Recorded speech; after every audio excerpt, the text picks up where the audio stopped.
What's going on, everyone? It's Mike back again and John for the match preview against Manchester City. But first of all, this video is coming out on Christmas Day, so John's got a little message for you. Merry Christmas, everyone. Time for parties and celebrations. People dancing all night long. Time for forgiving and exchanging kisses. What a nice way. Everyone. You just fucked me up there. That was going to number one in the charts, that then, you twat. Brilliant.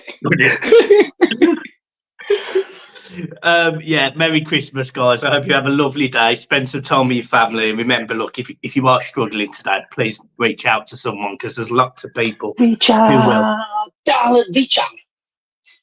Brilliant. Jesus Christ. John's been on the Nuki Brown all Christmas Eve.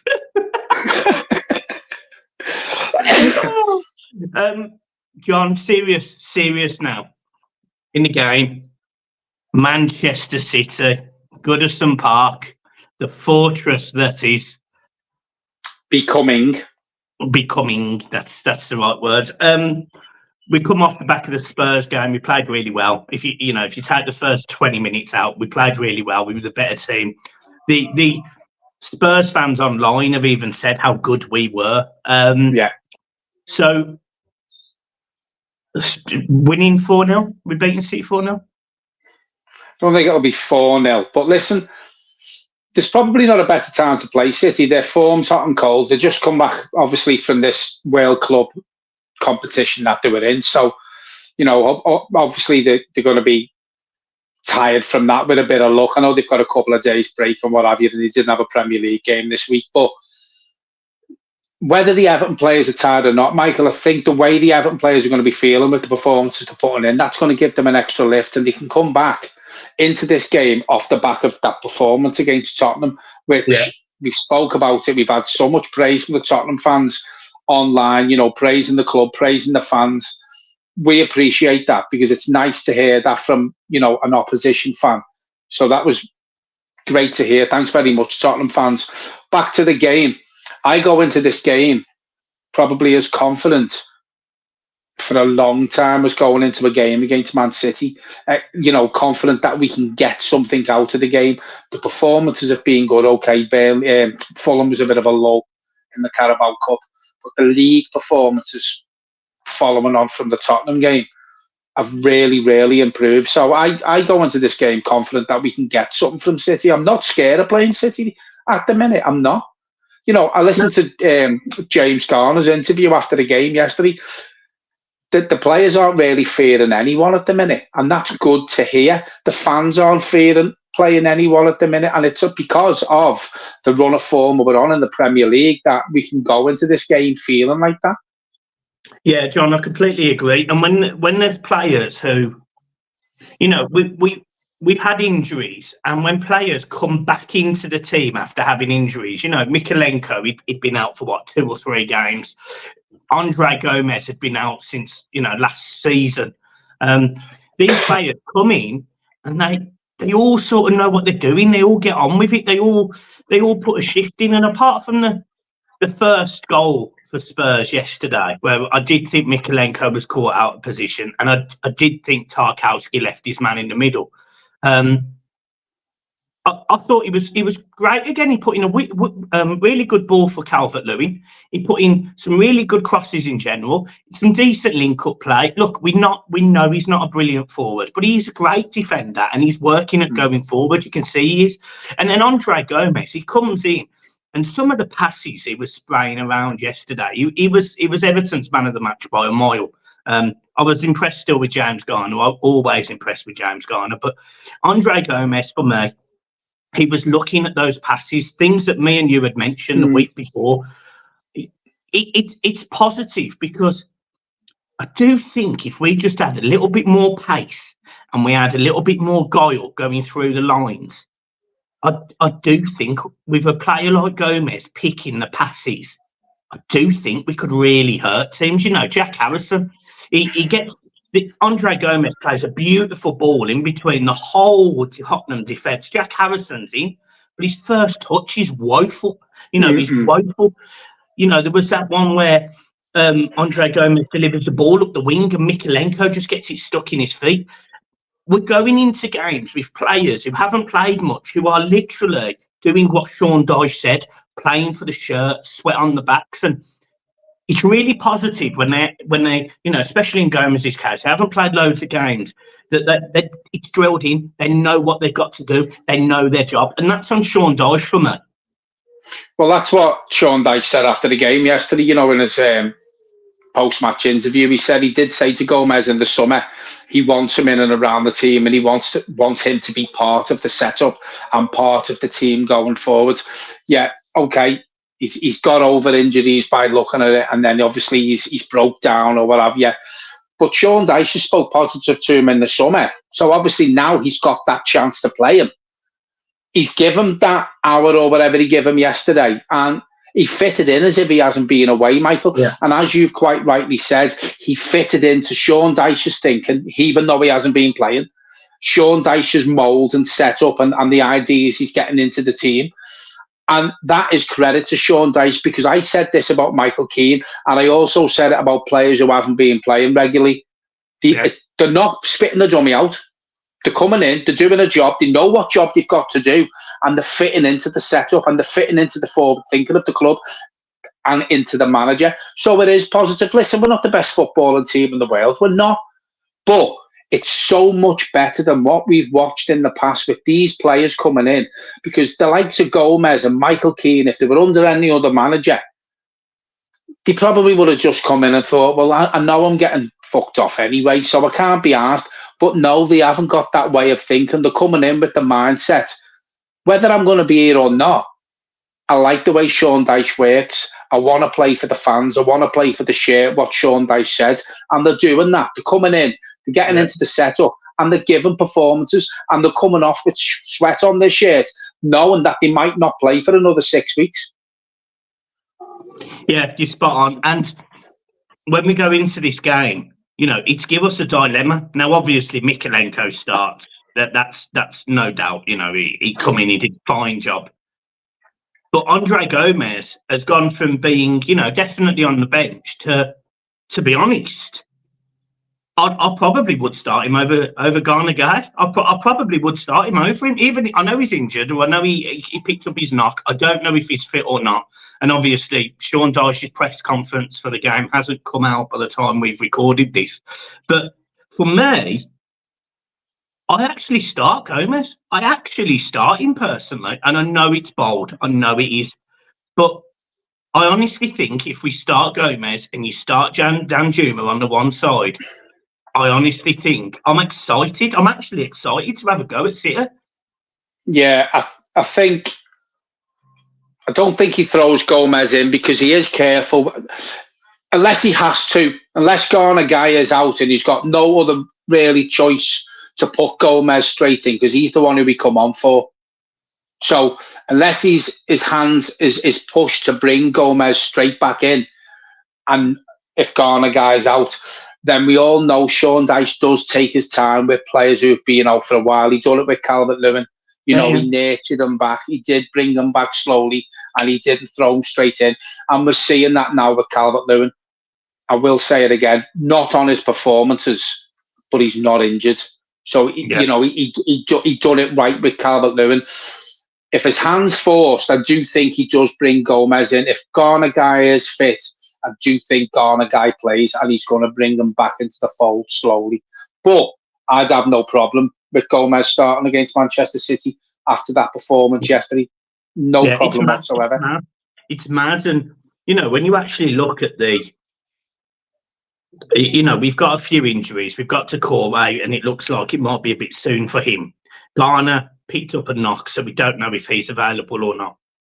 We don't have loads in that option anyway. So it could be that he either plays a proper 4-4-2, or he does put Gomez in the middle. I mean, I think he goes for Gomez before the 4-4-2, to be fair.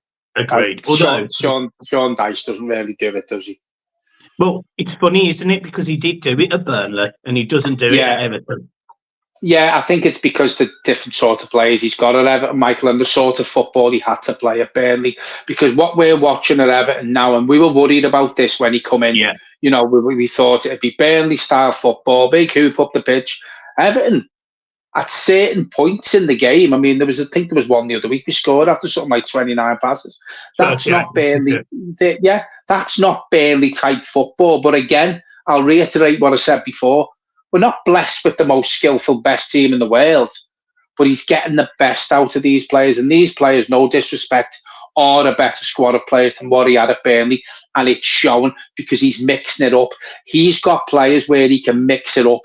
Whether, if we have to, we can be, greedy and we can get into the tackle and we can hit teams on the break, or we can defend.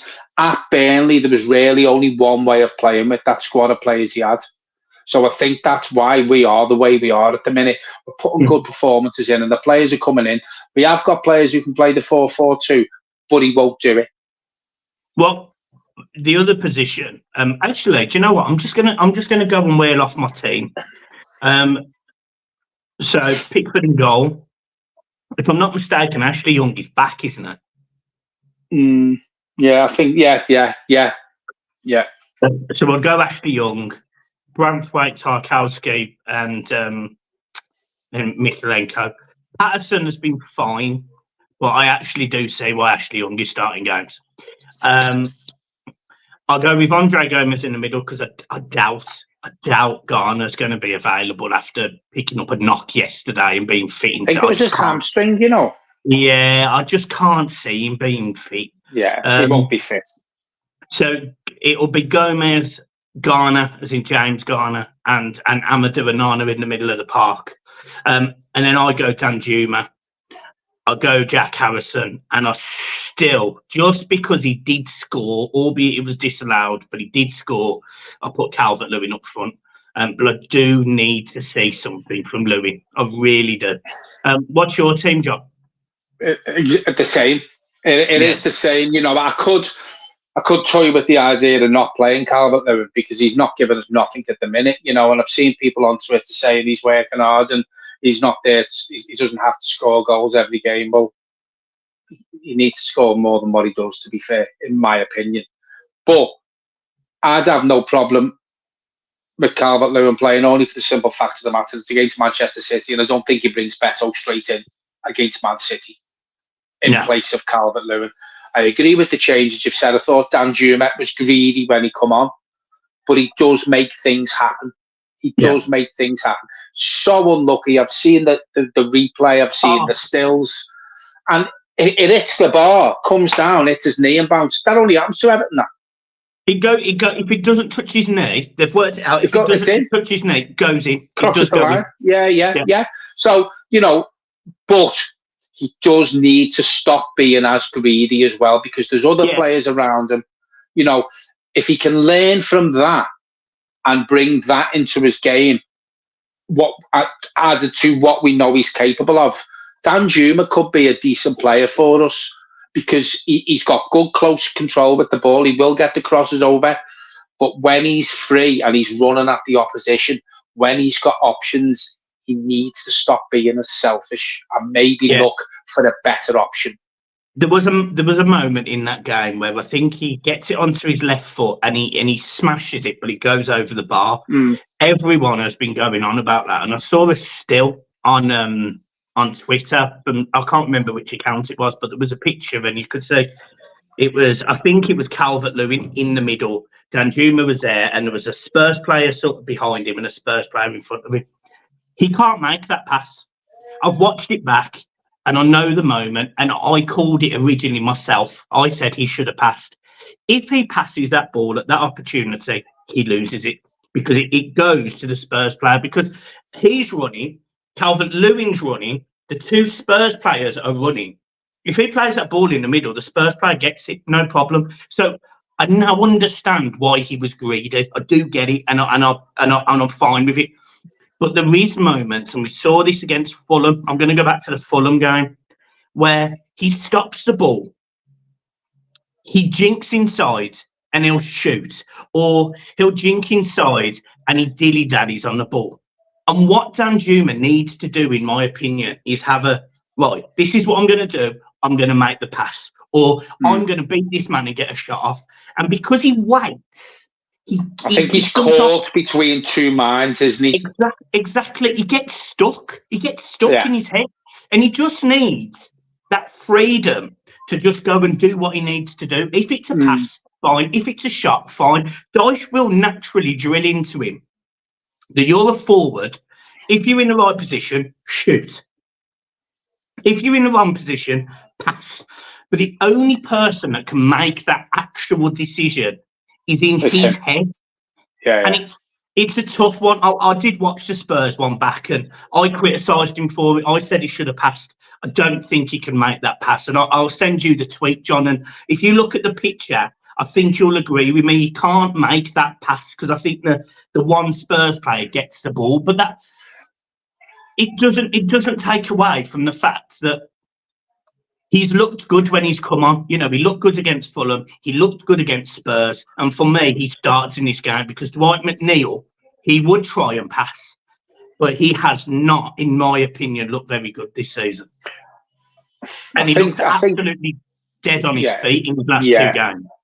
I think if Danjuma comes in, I think you've just hit the nail on the head there. The reason why he does come in is because Dwight McNeil is on his ass. He's absolutely on his ass. So I have no problem with Danjuma coming in for Dwight McNeil. To be honest with you, we could change any of them wingers the last couple of performances, Michael, whether it be Harrison or whether it be McNeil. I both think they've struggled, but we're not blessed with wingers, are we, neither? Do you know what I mean?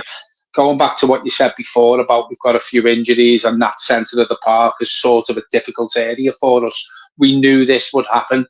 You know, we needed one or two injuries in that area. Jacore's out.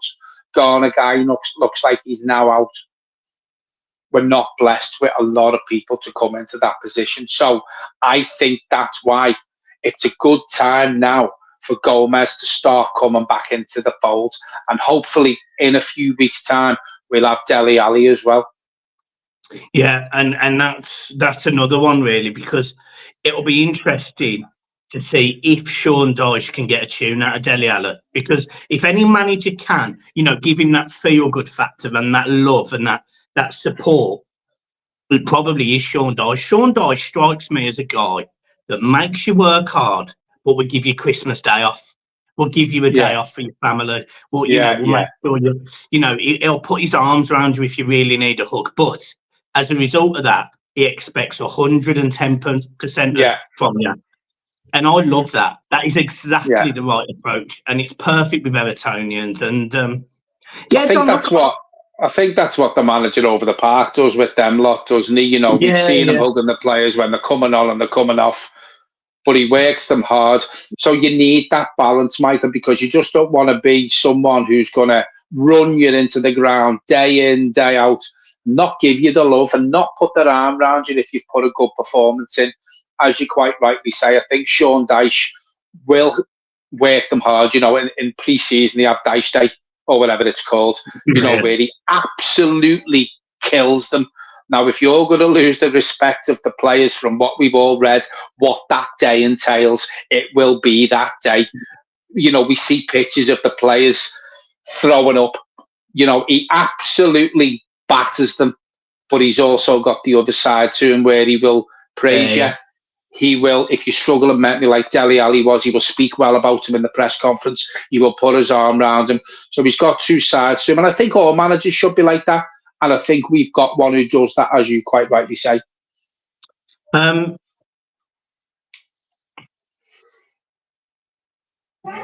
don't want to say this, but I'm going to give you my score prediction. I'm going to go 1-0 Manchester City. You are a knobhead. And the reason why is I'm worried, John. I'm worried we're not going to score. That's the only reason. We are more than capable of beating them, of getting a draw. I'm just worried that we won't score because I've got to be honest. It kind of feels like it was at the start of the season. We couldn't score against Fulham. We had loads of chances against Spurs, just like we did at the start of the season. Yeah, I know. And I know what I'm you're worried. saying. I'm worried. We're going up And against one of the best yeah, defences in the league. I want a point. I want 3 points. I'm just worried, mate, because we are conceding. First 10 minutes, we'll concede, and that's what I'm what worried about. worries me is we're playing a wounded animal when it comes to the Premier League, aren't we? You know, we all know from Christmas onwards, Man City don't get beat. You know, and you listen to different media outlets, and they're still tipping Man City to win the league because we all know Man City's season starts Christmas, New Year till May. We all know that, but I fancy us to score because we spoke about this the other day, you know, with the set pieces and stuff, and we are creating chances. And I'm not saying it's going to happen against Manchester City, but someone is going to get a right good fucking beating off Everton sooner rather than later. They are, because the chances we're probably creating more chances than what Man City do at the minute. You know, how many teams go to Tottenham and create that many chances and only score one? You know, it's just we need to kill teams off. We need to hurt teams. We need to make the chances count that we're getting. I'm not saying it'll come against City. It might come against Wolves next week. I don't know. I'm positive we'll score against City. My prediction is I'm going 2-1 Everton. Oh, I love it. I do, and honestly, John, I'd love to feel like you do. I would. I'm just the amount of times I've seen it where Man City come to Goodison Park and score like an 87th minute winner, and it's 1-0, and Everton get robbed out of a penalty, or the ball goes out of play and it doesn't. All of this. It's not just Man City, that though, is it? No, You it's know, everyone. I mean, it was this week, but I'm just. You almost can't blame them if they lose to Man City. As long as they play. But yeah, I don't want to lose. Jesus Christ, I want us to win, but I just feel like something might be against us. It's the performances, Michael. If we can go away, and listen, I'm not saying Tottenham are any better than Manchester City, but if we can go to Tottenham and put a performance in like that, where we should have won the game, and then we've got a home game, which we've turned our home form round because it was shocking. And I never thought I'd say our away form was better than the home form. Yeah. I just go into this game and I think we're not going to be on a downer because we got beat the other day. And I know that's a stupid thing to say, but the performance was there. The performances have been there. And that's why I go, James Garner, I'm thinking along the lines he's thinking now. I'm not saying we shouldn't be scared to play Man City because they're still a fucking brilliant team. I said at the beginning of the video, Michael, I don't go into the Man City game like I have done in games gone by. Absolutely dreading it, thinking we're going to get a spanking, thinking we're going to get played off the park. I'm not saying we're going to have more possession than them. But the way Everton are playing, and James Garner said this, we're playing in a unique way. The way we're playing. It's weird the way we're playing. I don't think many teams know how we're playing. And they can't counteract it at the minute. Tottenham couldn't live with it after 20 minutes yesterday, Michael. No. Do you know what I mean? So we are playing in a unique way, whether it be let the opposition come onto us. It's a dangerous game against Man City, don't get me wrong. That is a dangerous game. But they are not playing the way they are capable of. They're not. No, and look, I fully believe Everton can get a result. I really do. I just think it's going to be one of them games we're all going to be frustrated in. I just think we're going to get done over, John. I have no faith in the refereeing. I have no faith in VAR. I just think we're going to get done over because it's a Big Six club, and that's what I think. I could easily sit here and say we're going to win 2-1. I actually think if Everton really stepped into gear, they could beat them more. I just don't think it will happen because we'll get done. I think they'll probably send an Everton player off for no reason. I think they won't bother giving us a penalty when we deserve one. And I think Manchester City will get a lucky goal in an 89th minute and they'll win the game 1-0, and it'll really piss me off. And that's kind of just Everton. I am making me smile for the first time in a long time, but this is an Everton's problem. Oh no, this is a problem that's out of our control, isn't it? It is, but we have to stop, and I know it's hard to stop putting the officials, letting them get in that position to do that to us. But if we can score goals that are legitimate goals, and Everton can play the way they did against Tottenham, I fancy us to get something. And Michael is so negative there. It's absolutely off the scale. So Merry fucking Christmas, everyone. Sorry. I'm just worried. I'm just worried about this game. I'm just worried about this game. I've been worried about this game.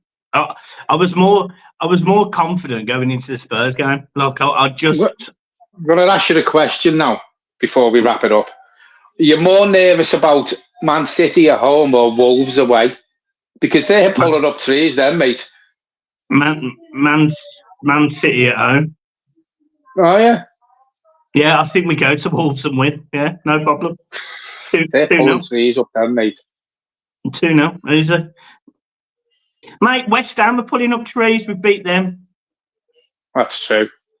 I ain't bothered. They're pulling up trees if we didn't beat them. Yeah, fucking hell. But that's the Premier League for you, and it's boss this season, isn't it? It would, mate. This would be, honestly, I truly believe this would be one of the best seasons in a long time if the officiating and VAR were there. Yeah, I mean, look, I know I'm going off thing here, but just something to leave you with. The Notts Forest decision yesterday from Bolly, where he got sent off. I mean, come on. And I sort of get, when I'm thinking about that, where Michael's coming from, about the Man City game. What the fuck are we going to get from VAR, from the officials, from someone who's sitting in a fucking truck 300 miles away? But I think if Everton just play their game and put that performances in like they did for the hour yesterday at Tottenham, when the video comes out Saturday at Tottenham, I'm confident that we get something. Love it. 2-1 confidence. Good. Love it. Guys, keep smiling. I hope you've had a Merry Christmas. Up the toughies. Up the Premier League hated, VAR disgusted toughies, the club that they stand on. They look at us and think, stop singing your little songs, stop being so good with everyone, stop supporting us so well. And then they think, right, we're going to stand on you and make you feel small and tiny and make you, but we will not be moved. We will not be moved.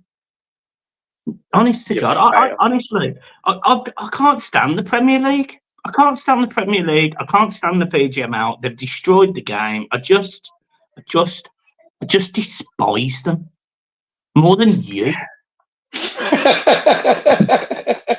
Cop shite. Right.